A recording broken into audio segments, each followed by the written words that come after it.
Si penyumpit adalah seorang pemuda yang pandai menyumpit hewan buruan. Selain itu, dia juga dikenal mampu meramu obat-obatan. Suatu hari, Pak Raje, kepala desa yang kikir, meminta si penyumpit untuk menjaga sawahnya dari serangan babi hutan.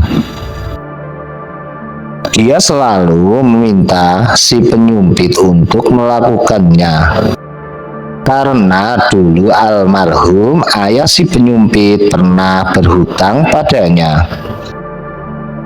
Awas ya kalau sampai babi hutan itu merusak padiku. Kau harus membayar ganti rugi, kata Pak Raje kepada si penyumpit. Pada suatu malam, si penyumpit berjaga di sawah Pak Raje.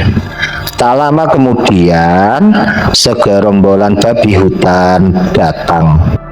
Si penyumpit mengeluarkan alat sumpitnya dan melayanglah anak sumpitnya ke gerombolan babi hutan tersebut. Ngoik, ngoik. Anak sumpit itu ternyata mengenai salah seekor babi hutan yang segera melarikan diri bersama teman-temannya. Mereka masuk kembali ke dalam hutan. Si penyumpit keheranan. Aneh sekali, seharusnya babi itu mati terkena sumpitku. Tapi kemana dia? Dengan penuh penasaran, si penyumpit mengikuti jejak darah yang ditinggalkan oleh babi hutan yang terluka. Ternyata jejak itu berhenti pada sebuah rumah kecil di hutan. Si penyumpit mengetuk pintu.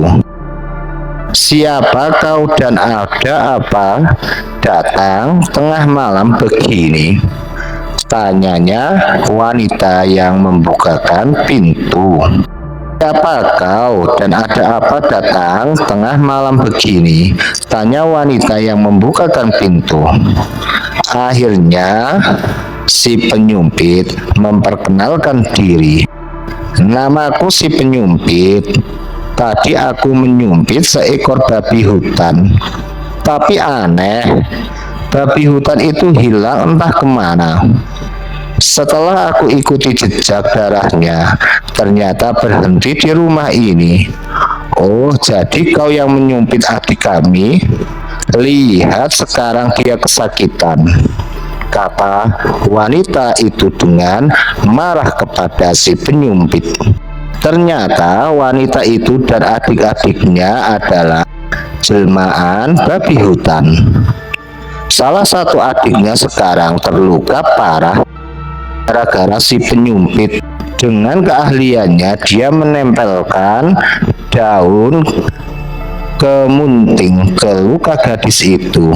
Darah dari luka gadis itu pun berhenti mengucur. Sekarang gadis itu sudah tak kesakitan dengan ramuan obat-obatan yang dibuat oleh si penyumpit untuk menyembuhkannya. Sebagai tanda ucapan terima kasih, wanita jelmaan babi hutan tadi memberikan 4 bungkus hadiah.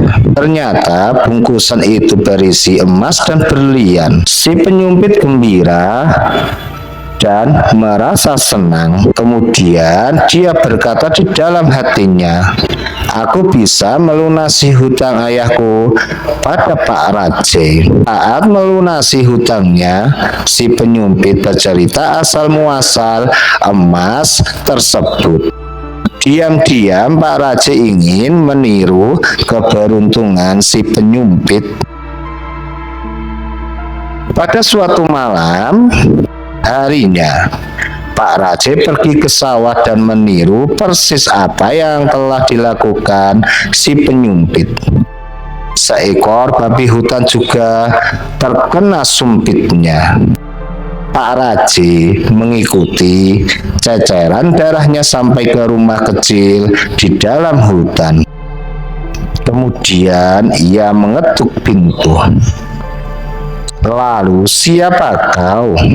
Ada apa datang tengah malam begini? Tanya wanita yang membukakan pintu. Akhirnya Pak Raje mengenalkan diri. Namaku Pak Raje. Tadi aku menyumpit seekor babi hutan dan jejaknya berhenti di rumah ini. Katanya, oh, jadi kau yang menyumpit adik kami. Sekarang sembuhkanlah dia dulu. Orang yang menyumpit adik kami yang lain bisa menyembuhkannya.